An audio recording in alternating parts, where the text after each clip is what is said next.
Hello friends, welcome back to my YouTube channel. Guys, आज हम करेंगे क्लास 12 का चैप्टर 3 ऑफ बिजनेस स्टडीज यानी कि बिजनेस एनवायरनमेंट का पार्ट 1। ठीक है, इस वीडियो में हम जो टॉपिक्स कवर करेंगे वो हैं meaning of business environment, features of business environment, importance of business environment and dimensions of business environment within 70 minutes. So without wasting any time, let's start. Business enterprises. Business enterprises वो forces, factors और individuals, institutions होते हैं जो business enterprises के control के बाहर होते हैं। मींस बिजनेस एंटरप्राइजेस का उन पर कोई भी कंट्रोल नहीं होता, लेकिन इन बिजनेस एनवायरनमेंट की वजह से बिजनेस के ऊपर, उसकी परफॉर्मेंस के ऊपर प्रभाव ज़रूर पड़ता है। ठीक है, दूसरे शब्दों में हम कह सकते हैं कि बिजनेस एनवायरनमेंट वो सराउंडिंग है जिसमें एक बिजनेस एग्जिस्ट करता है, जिसमें एक बिजनेस रहता है। ठीक है, अब ये जो इन्वायरमेंटल फोर्सेस होते हैं ये एंटरप्राइजेस के बाहर होते हैं। ठीक है, लेकिन ये बिजनेस एंटरप्राइजेस पे अपना प्रभाव डालते हैं। ठीक है, अब अब ये बिजनेस एनवायरनमेंट कैसे कैसे हो गई, जैसे कि अगर गवर्नमेंट ने टैक्स बढ़ा दिया। ठीक है, अगर गवर्नमेंट ने टैक्स बढ़ा दिया तो वो जो चीज़ें हैं वो महंगी हो गई। अगर इस बिजनेस एनवायरनमेंट को पता नहीं होगा कि भाई गवर्नमेंट ने टैक्स बढ़ा दिया है तो इसका जो एंटरप्राइज है वो लॉस में चले जाएगा। ठीक है, क्योंकि वहाँ से भी टैक्स बढ़ गया, अगर ये भी टैक्स बढ़ा ले तो दोनों तरफ से पैसे ज़्यादा बढ़ जाएंगे। ठीक है, दोनों तरफ से वो प्रोडक्ट एक्सपेंसिव हो जाएगा तो लोग खरीदेंगे नहीं, तो इससे बिजनेस को बहुत ही ज़्यादा नुकसान होगा। तो ये बिजनेस एनवायरनमेंट है। ठीक है, अब कस्टमर्स के फैशंस में, उनके टेस्ट में चेंज आ जाए। ठीक है, तो ये जो है मार्केट की डिमांड को दूसरे जो प्रोडक्ट आए जो वो लोग पसंद कर रहे हैं उन पे शिफ्ट कर देता है। ठीक है, तो इसके लिए ज़रूरी है कि हम जो है वो इन्वायरमेंट स्कैनिंग करके चलें। ठीक है, इन्वायरमेंट स्कैनिंग क्या होता है? इन्वायरमेंट स्कैनिंग का मतलब होता है कि हमें जो है वो बिजनेस एनवायरनमेंट के बारे में पूरी अवेयरनेस होनी चाहिए, पूरी अंडरस्टैंडिंग होनी चाहिए कि अब बिजनेस एनवायरनमेंट कैसा चल रहा है, बिजनेस एनवायरनमेंट में क्या क्या चेंजेस आ रहे हैं, उन सब के बारे में हमें पता होना चाहिए। ठीक है, अब जो हमारा बिजनेस एनवायरनमेंट है वो हमें दोनों चीज़ प्रोवाइड करता है, कंस्ट्रेंट्स भी और अपॉर्चुनिटीज़ भी। अब कंस्ट्रेंट्स क्या होता है? कंस्ट्रेंट्स हमारी वो सिचुएशन या वो कंडीशन होती है जिसमें एक बिजनेस एक्टिविटी को रेस्ट्रिक्ट कर दिया जाता है। ठीक है, बिजनेस एक्टिविटीज़ को मना कर दिया जाता है, वहाँ पर नहीं की करी जाती। ठीक है, मतलब बिजनेस एक्टिविटीज़ एकदम बंद हो जाती हैं।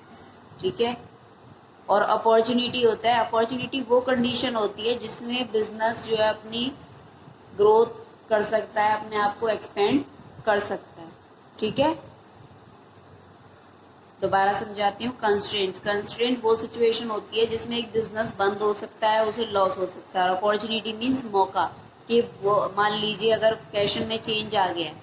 ठीक है, तो हो सकता है कि वो कंपनी अगर पहले इस बात को जान ले, ठीक है, तो ये उसके लिए एक अपॉर्चुनिटी वाली बात है कि वो उस प्रोडक्ट को और भी ज़्यादा एस्टेब्लिश करेगी जिससे उसकी ग्रोथ होगी और उसका बिजनेस एक्सपेंड होगा। ठीक है, अब हम जानते हैं बिजनेस एनवायरनमेंट के फीचर्स क्या होते हैं। Features, characteristics, natures business environment के क्या होते हैं? तो पहला है ऑल द एक्सटर्नल फोर्स। आपको अभी मैंने बताया कि बिजनेस एनवायरनमेंट जो है वो एक एक्सटर्नल फोर्स है। ठीक है, ये जो है बिजनेस ऑर्गेनाइजेशन से बाहर काम करता है, ये कोई बिजनेस ऑर्गेनाइजेशन का पार्ट नहीं होता, लेकिन ये बिजनेस को, उसकी एंटरप्राइजेस को बहुत ही ज़्यादा इफेक्ट करता है। सेकेंड है स्पेसिफिक एंड जनरल फोर्स। ठीक है, बिजनेस एनवायरनमेंट में दोनों ही स्पेसिफिक और जनरल फोर्स दोनों ही होती हैं। स्पेशल फोर्स जो है वो बिजनेस एंटरप्राइजेस को डायरेक्टली इफेक्ट करती है। ठीक है, और बहुत ही जल्दी इफेक्ट करती है।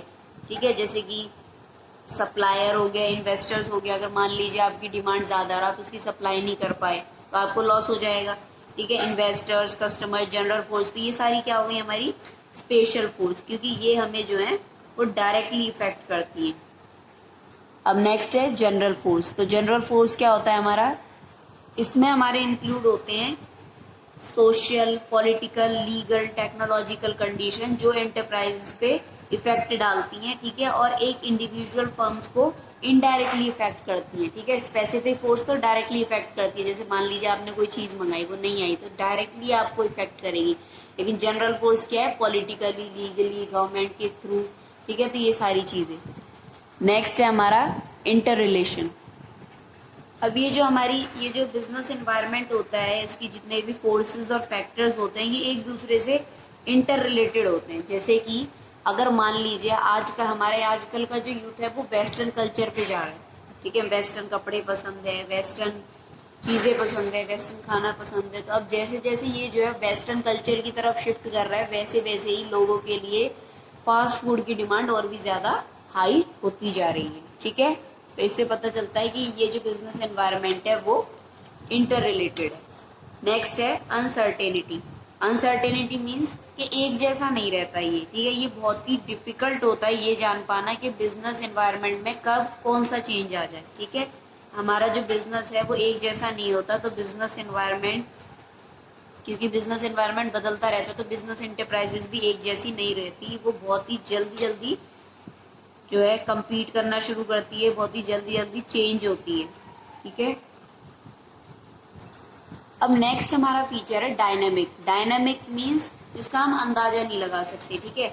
ये जो बिजनेस एनवायरनमेंट होता है ये बहुत ही ज़्यादा फ्लेक्सिबल होता है और बार बार चेंज होता रहता है, ठीक है। ये स्टैटिक नहीं होता या ये रिजिड नहीं होता, इसीलिए जो है ये बहुत ज़रूरी होता है कि हम जो है बिजनेस एनवायरनमेंट को कंटिन्यूसली स्कैन करते रहे, क्योंकि हमें नहीं पता कि बिजनेस एनवायरनमेंट कब चेंज हो जाए, ठीक है। तो ये इसीलिए कहा गया है कि बिजनेस एनवायरनमेंट जो है वो एक डायनेमिक प्रोसेस है, ठीक है। नेक्स्ट है हमारा फीचर कॉम्प्लेक्स। तो बिजनेस एनवायरनमेंट का उसके इंटरप्राइजेस पे क्या, मतलब बिजनेस एंटरप्राइजेस का बिजनेस पे क्या फ़र्क पड़ेगा, क्या ये इफेक्ट डालेगा, ये बहुत ही डिफिकल्ट है ये जानना, ठीक है। लेकिन ये हम जो है इन्वायरमेंट को स्कैन करना जो है वो तो ईजी है, लेकिन उसका इफेक्ट क्या पड़ेगा वो बहुत डिफिकल्ट है, इसलिए इसे कॉम्प्लेक्स भी कहा गया है। नेक्स्ट हमारा फीचर है रिलेटिविटी। बिजनेस एनवायरनमेंट जो है वो country to country, region to region, ठीक है, अलग अलग होता है, ठीक है, क्योंकि पॉलिटिकल कंडीशंस, कल्चर्स, ये सारे जो है अलग अलग सिटीज़ के अलग होते हैं। जैसे कि इंडिया में साड़ी की डिमांड ज़्यादा है, लेकिन यूएसए, यूके, इन लोगों में इन कंट्रीज़ में इनकी डिमांड ज़्यादा नहीं होती है, ठीक है। अगर मान लीजिए किसी कस्टमर को कोल्ड ड्रिंक में कोई भी डिफेक्ट दिखता है, ठीक है, उसे कोल्ड ड्रिंक अच्छी नहीं लगती, या उसे पता चलता है कि कोल्ड ड्रिंक में कुछ ऐसा नुकसान हो रहा है या फिर कोल्ड ड्रिंक अच्छी नहीं आ रही, तो वो क्या है, जूस फैक्ट्री पे शिफ्ट हो जाता है। तो ये जो है कोल्ड ड्रिंक इंडस्ट्रीज़ पे तो ये लॉस हो गया, लेकिन जो जूस पे जो लोगों की डिमांड जो शिफ्ट हो रही है, तो जूस इंडस्ट्री के लिए तो ये फ़ायदा ही हुआ ना। तो इसीलिए ये रिलेटिविटी है कि एक के लिए अगर लॉस है तो दूसरे के लिए फ़ायदा है। अब नेक्स्ट हमारा टॉपिक है इम्पोर्टेंस ऑफ बिजनेस एनवायरनमेंट, ठीक है। तो बिजनेस एनवायरनमेंट क्यों ज़रूरी होता है, तो पहला है enables the firm to identify opportunities and getting first mover advantage, ठीक है।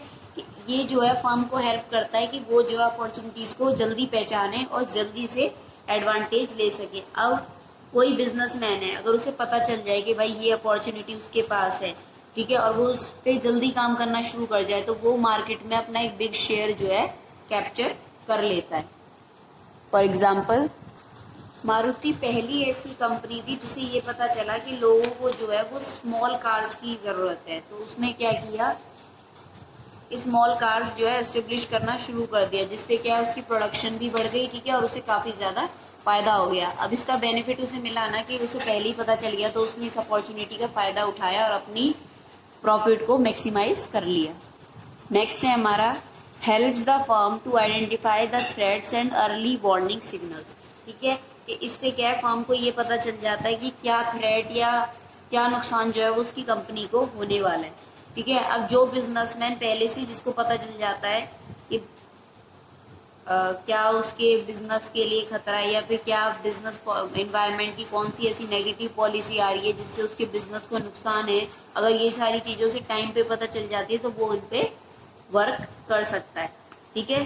जैसे कि एग्जांपल के लिए आप ले लीजिए, आपको पता ही है कि जो मारुति उद्योग कंपनी है, इन्होंने क्या किया, बिजनेस एनवायरनमेंट को पहले स्कैन कर लिया और उन्हें पता चला कि जो फॉरेन कार्स हैं वो अपना बिजनेस जो है वो इंडिया में एस्टेब्लिश करना चाह रही हैं, ठीक है। उन्हें जब ये पता चला तो उन्होंने क्या है, इसको एक वार्निंग सिग्नल के रूप में लिया और अपनी प्रोडक्शन कैपेसिटी को बढ़ाना उन्होंने शुरू कर दिया।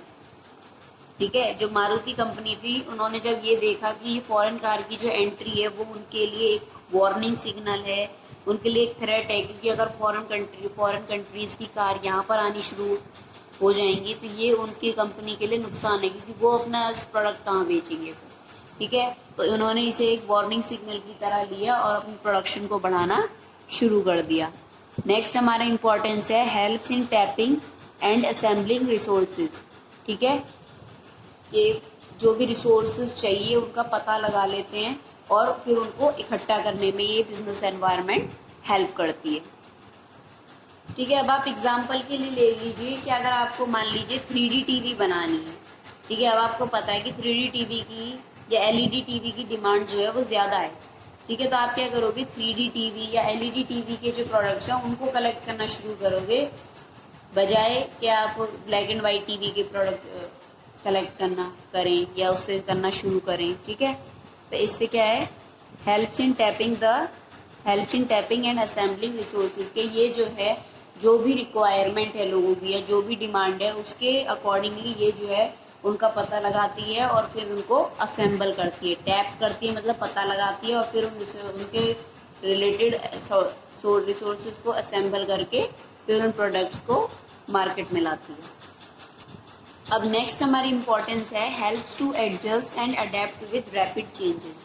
आज की दुनिया में जो चेंजेस है वो काफ़ी ज़्यादा तेज़ी से हो रहे हैं, जिसका बिजनेस पे काफ़ी ज़्यादा इफेक्ट पड़ता है। तो इसीलिए ये बहुत ज़रूरी है कि आप इन चेंजेस को जितना जल्दी हो सके उतना जल्दी पहचान लें। ठीक है, एग्जांपल के तौर पे आप, क्योंकि जितना ज़्यादा कस्टमर्स में मतलब जितना ज़्यादा कंपटीशन बढ़ता जा रहा है तो कस्टमर्स जो हैं वो और ज़्यादा डिमांडिंग हो गए हैं, वो और ज़्यादा प्रोडक्ट की डिमांड कर रहे हैं। तो इसीलिए ये बिजनेस एंटरप्राइजेस के लिए बहुत ज़्यादा ज़रूरी है कि वो अपने आप को रैपिडली अडेप्ट करे। ठीक है, और जो वो कस्टमर डिमांड कर रहे हैं उन चेंजेस को लेके आए बाय टेक्नोलॉजिकल इन्वायरमेंट। ठीक है, नेक्स्ट है हमारा assisting in planning and policy making. ठीक है, अब जैसे ही हम बिजनेस एंटरप्राइजेस को पता चलता है कि बिजनेस एनवायरनमेंट में ये चेंजेस आए हैं, तो ये क्या है, उन्हें हेल्प करती है कि उनसे रिलेटेड प्लानिंग करें और उन्हीं से रिलेटेड पॉलिसी बनाए, जिससे उनकी ज़्यादा से ज़्यादा प्रोडक्शन हो और वो अपना जो एंटरप्राइजेज है उसको मार्केट में एस्टेब्लिश कर सकें। अब नेक्स्ट हमारी इम्पोर्टेंस है इम्प्रूवमेंट इन परफॉर्मेंस। ठीक है, इसके अकॉर्डिंग क्या होता है कि अगर कोई बिजनेस एंटरप्राइजेज जो है वो कंटिन्यूसली स्कैनिंग करती रहती है तो इससे क्या है, कंपनीज जो है वो अपनी परफॉर्मेंस को इजीली इम्प्रूव कर सकती है और अपने इंटरनल एनवायरनमेंट में कुछ चेंजेस करके वो जो है अपने एक्सटर्नल एनवायरनमेंट को अपने इंटरनल एनवायरनमेंट को में कुछ चेंजेस करके अपने एक्सटर्नल एनवायरनमेंट में वो उन चेंजेस को पूरा कर सकती है। ठीक है, दोबारा से समझते हैं। अगर कोई बिजनेस एनवायरनमेंट की कंटिन्यूस स्कैनिंग करता रहता है तो इससे कंपनीज को ये फ़ायदा हो जाता है कि वो अपनी परफॉर्मेंस को इजीली इम्प्रूव कर सकें। अब क्या है, जो भी हमारा एक्सटर्नल एनवायरनमेंट हमारा क्या हो गया, बिजनेस एनवायरनमेंट है ना। तो अपने एक्सटर्नल एनवायरनमेंट को अपने इंटरनल एनवायरनमेंट यानी अपनी कंपनी के साथ मैच करे। ठीक है, जिससे कि उन्हें फ़ायदा हो। अब हम बात करते हैं डायमेंशंस ऑफ बिजनेस एनवायरनमेंट कि बिजनेस एनवायरनमेंट किन किन तरह के होते हैं। पहला है इकोनॉमिक एनवायरनमेंट, दूसरा है सोशल एनवायरनमेंट, तीसरा है political environment, legal environment, technological environment. Technological environment के बारे में मैंने अभी कुछ टाइम पहले आपसे बात करी थी। ठीक है, तो अब इन डायमेंशंस को हम थोड़ा डिटेल में जानते हैं। इकोनॉमिक एनवायरनमेंट वो फोर्सेस होती हैं, वो इंस्टीट्यूशंस होते हैं जो कि कंट्री की इकोनॉमी को डायरेक्ट इन्फ्लुएंस करते हैं, उन पर डायरेक्ट अपना प्रभाव पड़ाते हैं। जैसे कि अब हमारे प्राइम मिनिस्टर ने डीमोनेटाइजेशन किया था 500 और 1000 रुपये के नोट का, तो उससे हमारी इंडियन की इकोनॉमी पे काफ़ी ज़्यादा इफेक्ट पड़ा था। ठीक है, इंटरनेशनल डेब्ट, इकोनॉमी में मनी सप्लाई करना, प्राइवेट और पब्लिक सेक्टर का रोल, सेविंग और इन्वेस्टमेंट का रेट, इन सारे ये जो जितने भी सारे फैक्टर्स हैं वो इकोनॉमिक एनवायरनमेंट से ही रिलेटेड हैं। अब बात करते हैं सोशल एनवायरनमेंट वो फोर्सेस होते हैं जिसमें कस्टम्स और ट्रेडिशन जो कि सोसाइटी से रिलेटेड होते हैं, जिसमें एक बिजनेस एग्जिस्ट करता है। ठीक है, ये वो होते हैं। फॉर एग्जाम्पल जैसे कि अब दिवाली आएगी, ठीक है, तो दिवाली पे जो है स्वीट्स की सेल जो है वो इंक्रीज हो जाएगी, ठीक है, ग्रीटिंग कार्ड्स की सेल बढ़ जाएगी। तो इन ये सारे क्या है, सोशल एनवायरनमेंट है। ये वो फोर्सेस होती हैं जो सोसाइटी के कस्टम और ट्रेडिशंस को कंसिस्ट करती है, जिसमें ये सारी चीज़ें होती हैं। अब जैसे कि कोई भी फेस्टिवल आता है आपका, दिवाली आया तो स्वीट्स की डिमांड बढ़ जाएगी, होली आई तो कलर्स की डिमांड बढ़ जाएगी, ठीक है। तो ये सारे इन चीज़ों पे बेस्ड होते हैं। नेक्स्ट है हमारा पॉलिटिकल इन्वायरमेंट। पॉलिटिकल इन्वायरमेंट में हमारे वो सारे फैक्टर्स होते हैं जो कि हमारे गवर्नमेंट अफेयर्स से रिलेटेड होते हैं, जैसे कि किस तरह की गवर्नमेंट जो है वो पावर में है, ठीक है, गवर्नमेंट का एटीट्यूड कैसा है सोसाइटीज़ के प्रति, ठीक है, क्या क्या पॉलिसी चेंजेस उन्होंने किए हैं, अलग अलग गवर्नमेंट के द्वारा कौन कौन सी पॉलिसी चेंजेस किए गए हैं, तो ये सारे इसमें आ जाते हैं। फॉर एग्ज़ाम्पल स्वच्छ भारत अभियान जो है वो बीजेपी गवर्नमेंट ने शुरू किया था। स्किल इंडिया मूवमेंट जो है वो बीजेपी गवर्नमेंट ने शुरू किया था। हमारी कंट्री का कॉन्स्टिट्यूशन, ठीक है, गवर्नमेंट की फॉरेन पॉलिसी, ये सारी जो है वो किस में आ जाएगी, हमारी पॉलिटिकल इन्वायरमेंट में। अब नेक्स्ट हम बात करते हैं लीगल एनवायरनमेंट के बारे में। तो लीगल एनवायरनमेंट में ये बहुत ज़रूरी है हर बिजनेस इंटरप्राइजेस के लिए कि जो भी गवर्नमेंट ने रूल्स और रेगुलेशंस बनाए हैं वो उन्हें प्रॉपर नॉलेज हो।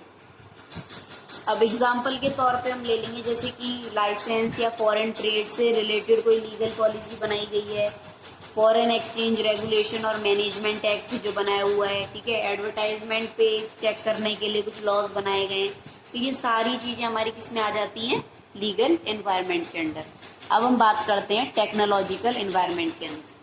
टेक्नोलॉजिकल एनवायरनमेंट में वो फोर्स होती हैं जो कि साइंटिफिक इम्प्रूवमेंट और इनोवेशन से रिलेटेड होती हैं, जिससे हमारी बिजनेस जो है वो ऑपरेट होता है, जिससे हमारे बिजनेस जो है वो गुड्स और सर्विसेज प्रोड्यूस करता है। एग्जाम्पल के तौर पे हम ले लेंगे जैसे कि टिकट्स की ऑनलाइन बुकिंग करना, ये भी एक टेक्नोलॉजिकल इन्वायरमेंट का पार्ट है।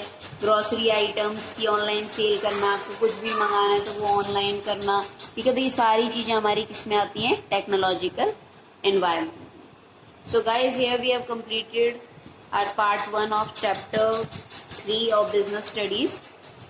So if you like this video, please hit the like button, share it with your friends and do subscribe my channel. Thank you.